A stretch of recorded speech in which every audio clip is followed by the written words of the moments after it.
биз алдыдагы рубрикадан таланттуу досторубуздун өнөрү менен таанышып келебиз. Бүгүнкү көрсөтүүдө силерди дагы бир жаш талант менен тааныштырабыз. Келгиле аны кезекти жаш талант рубрикасына берели.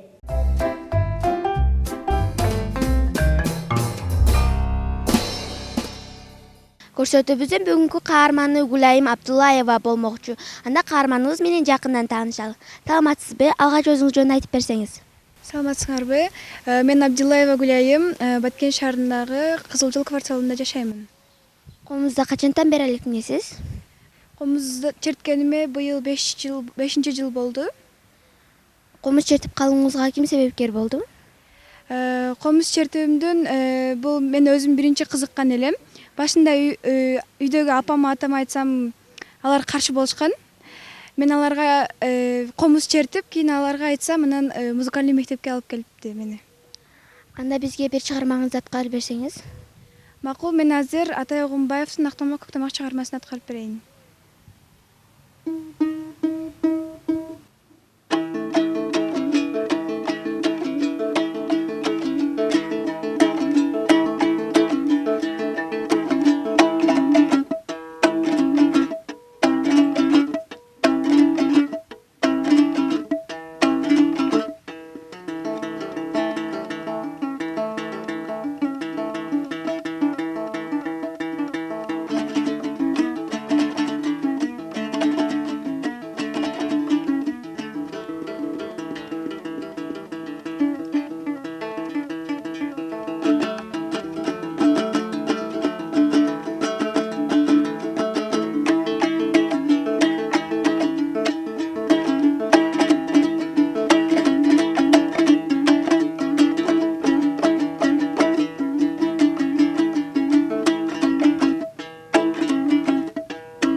Чоң рахмат. Комузду кимден үйрөнүп жатасыз?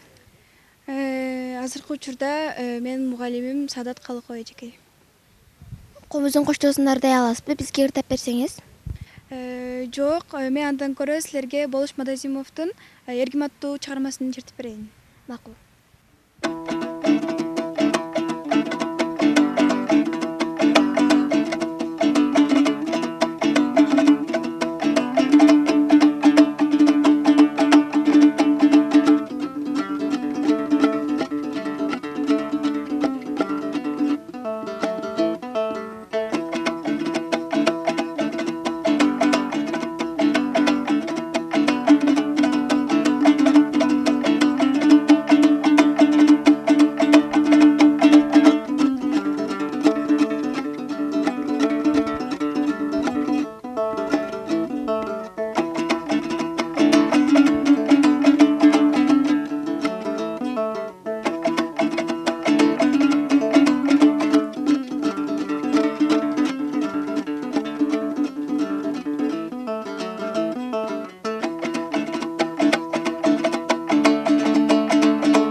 сабакты жакшы көрөсүз? Мектепте бардык эле сабактарды жакшы көрөмүн. Эң кызыккан сабагым бул химия. Бош убактыңызда эмне өткөрөсүз? Азыр бош убактымды көбүнчө китеп окуу менен өткөрөмүн. Анан спорт менен машыгамын. Өзүм хоббим бул футбол ойноймун. Ошондуктан көбүнчө спорт менен да машыгамын, китеп окуймун. Үй бүлөңүздө музыкага чыктуулар барбы? Үй бүлөмдө өзүм эле болсом керек. Келечекте ким болгуңуз келет? Эгерде башка кесиптин ээси болсоңуз, комуз чертүү талантыңызды таштап койбойсузбу? Жок, эч качан таштабаймын. Комуз чертүү дагы бул менин хоббим катары калат. Ал эми өзүм кесибим боюнча фармацевт боломун. Химия, биология сабагын жакшы окуп, фармацевтке тапшырсам деген ниеттерим бар. Баягы бизди жыйынтыктар алдында өзүңүз жакшы көргөн бир чыгармаңызды аткарып берсеңиз. Макул, мен Атай Огунбаевдин Садакакты чыгармасын аткарып берейин.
Чоң рахмат, келиңиздерди каалайбыз. Алдыда биздин көрсөтүүбүздүн каармандары үчүн оюнубуз бар. Анда кийинки бөлүккө өтсөк. Даярсызбы? Кеттик анда. Макул, даярмын. Ала тоо ак калпагын кийген кезде, аскасы көк асманга тийген кезде. Башка. Токоюн бойлоп баратсам, суктантып көздү караткан. Башка. Энекем, энекем, энекем, дүйнөдө табылгыс берекем. Мен дагы дени сак болоюн, ай оорубай жүрөк өрсенесем. Башка. Тынчтык деп булактар тоолорда жаңырат, көктөмдү дарактар көк жолук салынат. Башка. Жүрерчи шипкетели өрүк зарга, сунушуңду суранам, четке какпа. Башка.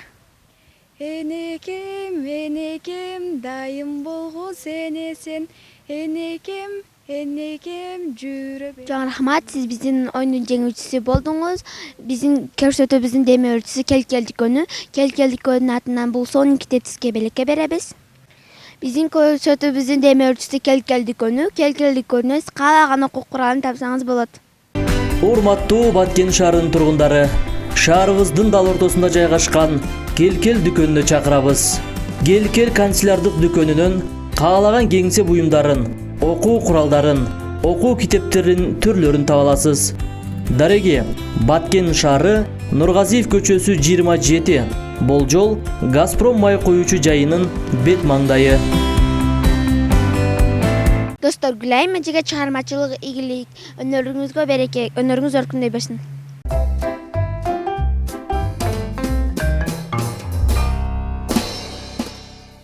Бизге берген убакыт соңуна келип жетти. Эс алып күнүңөр көңүлдүү өтсүн. Баркай көрсөтүүсүнөн көрүшкөнчө, ишемби жана жекшемби күндөрү эфирден көрүшкөнчө.